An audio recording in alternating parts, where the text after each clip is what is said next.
বন্ধুরা, আমি কিভাবে আম মাখি আজকে তোমাদেরকে দেখাবো।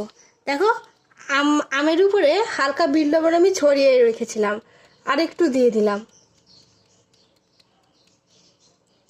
এরপর আমি এখানে চিলি সস অ্যাড করব।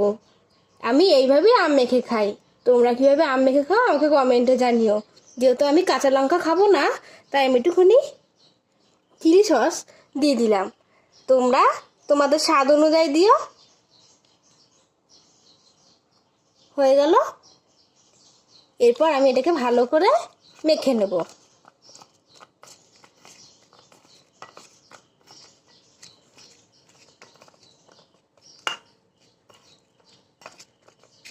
মেখে নিলাম। তাহলে আমি কিন্তু এইভাবেই খাই। বন্ধুরা, ভিডিওটা ভালো লাগলে একটা সাবস্ক্রাইব করে দিও। টাটা।